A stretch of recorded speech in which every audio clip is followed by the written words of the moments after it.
Good afternoon, Assalamu alaikum.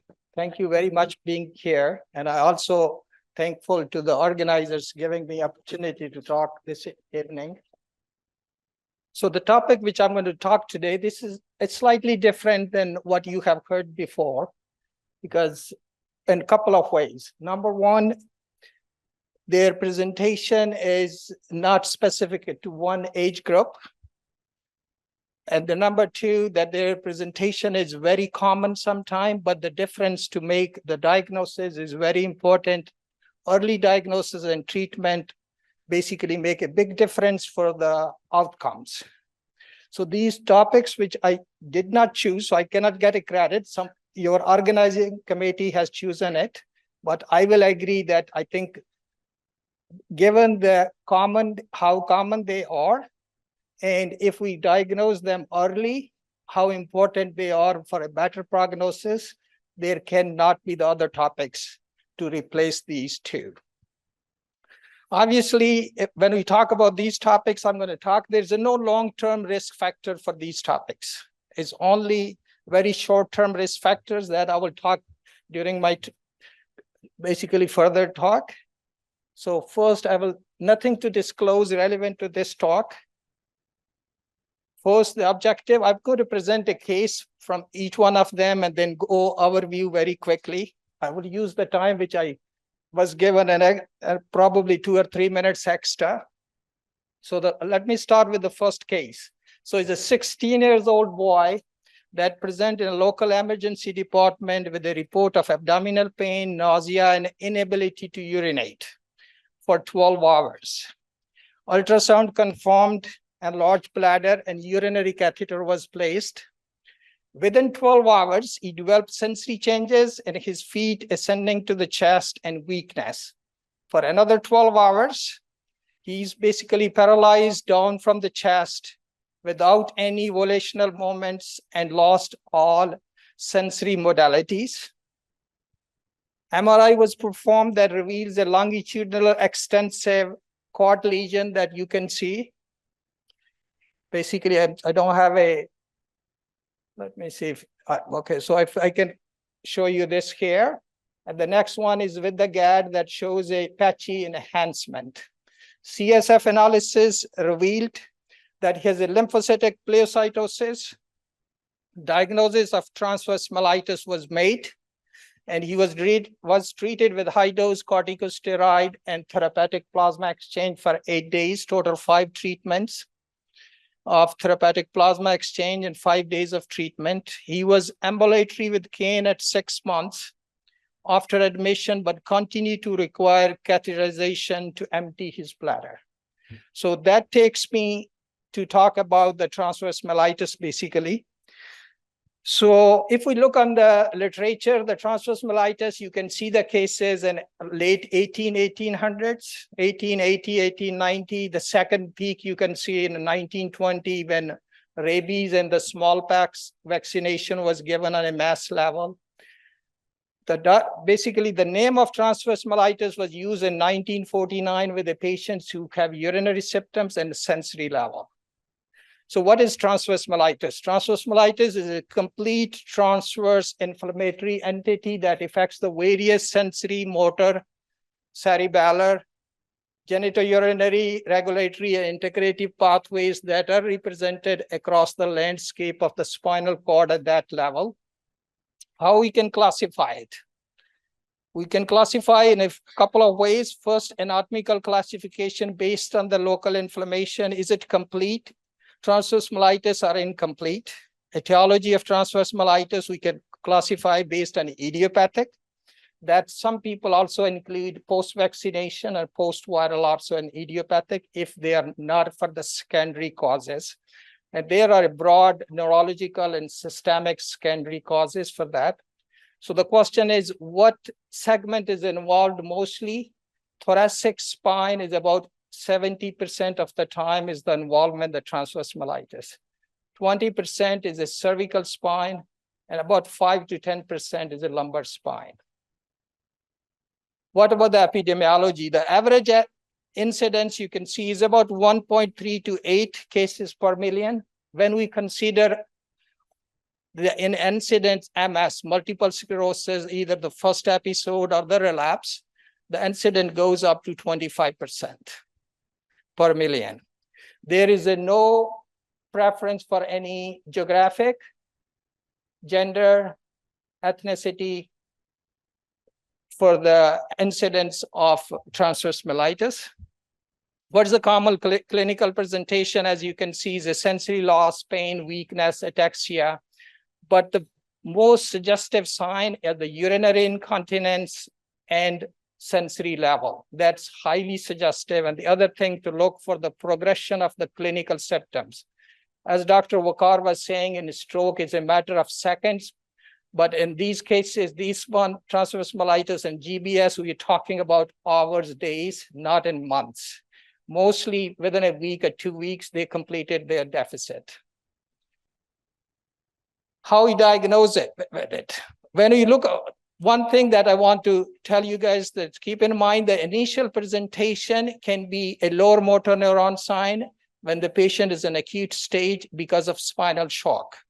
They have a flaccid paralysis, absent reflexes. It can happen until 6 to 8 weeks after initial event, unless they develop distal to the inflammation, they develop upper motor neuron signs, spasticity, hyperreflexia, ankle clonus, and those symptoms. Diagnosis, as I said, based on clinical presentation, exclusion of the other etiologies, compressive, and mostly look for the sensory level. The MRI and CSF studies are very helpful. Keep in mind that lower extremity weakness, the paraplegia, patients still have a transverse myelitis and lower cervical spine. So whenever you have a clinical suspicious, try to scan the patient for whole spine. Do not just limit yourself to the LS spine or thoracic spine, because the lower cervical spine can present with the paraplegia, lower extremity symptoms. These test MRI and CSF studies basically can be normal in the first 2 to 7 days. So if clinical suspicion is high, we need to repeat it. What we look for basically on the CSF studies, we look for CSF pleocytosis. That means the cell count is normal or mildly high, but proteins are significantly high. When we look for IgG index or oligoclonal bands, that slightly we're looking for the possibility of multiple sclerosis. I don't want to go on that detail. So the progression of the symptom, as I said, it's a matter of 4 hours to 21 days, about 95% cases, basically. Let's to move on. Differential diagnosis, they're very vast differential diagnosis, but these diagnoses, which I put it there, these are only for this one. Basically, for that can also present the secondary transverse myelitis. The others all can be a lower lumbosacral spine, cardiac venous syndrome, can also present with a similar presentation. As you can see, that there are other possibilities. What about the therapeutic options? You know, patients who have transverse myelitis, their management needs to be done as an inpatient along with the diagnosis. Therapeutic options, if we look at it, other than multidisciplinary approach with the physical therapies and urologists being involved, with only couple of options. We have IV methylprednisolone from 1 gram from 3 to 7 days, and therapeutic plasma exchange, IVIG, and cyclophosphamide for the primary or the idiopathic transverse myelitis. If we look on the recommendation for the IV methylprednisolone, so it basically depends on AN guidelines says a level 4, but it's a standard of care at this stage. So any patient, if you clinically think that it probably can be a transverse myelitis, there is no harm, and absolutely if there's any contraindication, even if you give the patient a high-dose steroids early. Patients who had moderate to severe deficit have a benefit by combining therapeutic plasma exchange along with the high-dose steroids. IVIG and cyclophosphamide has been used. As I said, that for secondary transverse myelitis, there are different causes. What about the prognosis? Prognosis primarily depends on what is the etiology. Partial syndromes or partial cord syndromes, they recover very well. It may take several months. Complete cord syndrome slightly have a more neurological deficit. Overall, about 50 to 70% of patients achieve at least partial or ability to walk. If it's hard to remember, then the rule of third is also sometime can predict the prognosis. That includes that 1/3 will have a good recovery, the other 1/3 may have a mild deficit, and the last third may have a severe, moderate to severe deficit. So that takes me to my next topic, basically. And the same way, I'm going to present a case. So he's a 35-year-old man, had 3 days history of progressive numbness and weakness after he's exposed to his daughter viral illness. Neurological exam, as you can say, eye closure weakness, weakness in upper lower extremities, proximal more than the distal, diffuse areflexia, decreased sensations up to the groin and up to the clavicle and upper extremities. Nerve conduction studies showed consistent with multifocal demyelinating neuropathy, and the sural responses were normal. CSF analysis shows high protein cell count was normal. Treated with IVIG for 5 days, 400 milligram per kilogram per day. Required Lyrica for the pain control. After 2 months, his strength is better. He's back to work as an aeroplane mechanic. Has minimal numbness in toes. You can see the other exams. Still deep tendon reflexes are absent. Sensations are also normal. Gait is normal. Another 5 months, he has recovered full strength, tingling only mild deficit in the feet. Reflexes are also recovered, and he can do the tandem gait. Basically, a lot of patients with GBS luckily does get better. It may take about 6 to 12 months. What about the GBS? The GBS is basically a most common acute polyneuropathy that causes flaccid weakness that required hospitalization. Is a group of a heterogeneous related disorder of peripheral nerves that is acute onset and almost always a monophasic, about 95%. There are few varieties are very common. That's one is AIDP. That's most common in North America and also in Europe. AMON is acute motor axonal neuropathy, is more common in Central South America and Asia. The other one, we mostly deal with the Miller-Fisher variant 2. There's another one is acute motor axonal and sensory neuropathy that does not have a demyelinating feature. What about the epidemiology? As you can see, epidemiology is about 1 to 1 cases per 100,000 persons per year. It's slightly more increased with the age. GBS is more frequent in men than the women's. The lifetime risk about 1 in 1,000. What's the clinical presentations? Mostly subjective sensory receptive pain, paresthesias, and acute, basically progressive ascending weakness of proximal and distal muscles. Weakness can be confined to the legs. Reduced or absent deep tendon reflexes, but some of the acute motor variant can have a normal reflexes too. About 25 to 30% of GBS patients required mechanical ventilation because of the diaphragm involvement. Cranial nerves and ophthalmoplegia is about 50% of patients. Dysautonomia, a number of patients, you can see sinus, bradytachycardia, and other arrhythmias, labile blood pressure, orthostatic hypotension. Bowel or bladder control is also involved, but in GBS cases as compared to TMS in the late stages and very severe cases is mostly acute motor and axonal variant.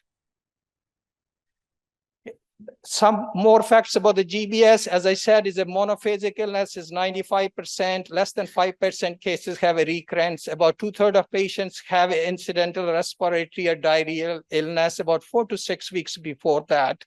Other than risk factor of a diarrhea, upper respiratory tract infection, surgeries are very also common risk factor. Post-vaccination is a risk factor. Immunotherapy, and some patients with the pregnancy, the GBS can be triggered too.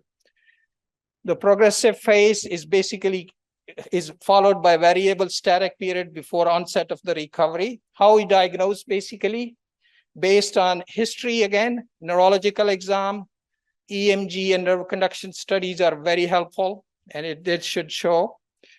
But keep in mind that the initial presentation can be normal from 5 to 7 days. Even for the minimal F waves, they can be normal too. As the time goes on, the diagnostic yield for EMG nerve conduction studies goes up. CSF studies showing albuminocytological dissociation, MRI spine and brain are helpful, especially in the spine, to rule out other mimics, that's cardiac venous syndrome or any infiltrating pathologies in the lower spine that also can present with the sensory symptoms in the lower extremities. And serological studies, but those mostly more specific kind of GBS variant, Miller-Fisher variant, and others. There's a long list of differential diagnoses. For the time's sake, I'm not going to go over on, but as you can see it's mostly consider if it's acute motor axonal neuropathy, so they consider it is also acute intermittent porphyria and metabolic toxic causes. If it's only lower extremity, as I said, cardiac venous syndromes, and even transverse myelitis, as I said, is very early presentation, is very much similar due to the spinal shock. What about the management? The management, as I said, these patients need to be admitted in the hospital, depending on their respiratory status and their severity of weakness. It can be a regular floor or in the ICU. The management involves a multidisciplinary or interdisciplinary approach, basically to prevent the further complication and give opportunities for patients to recover.